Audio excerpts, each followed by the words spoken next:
What's the meaning of await?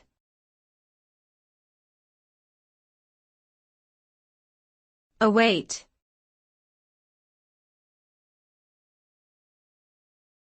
Await.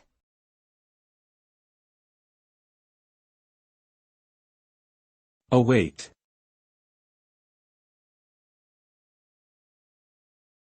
Await.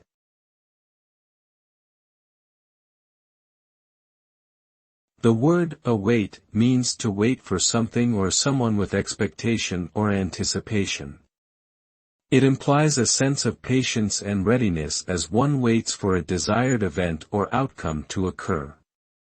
This term can be used in various contexts, including waiting for a specific moment or event to happen, waiting for someone to arrive or respond, or waiting for a decision or result.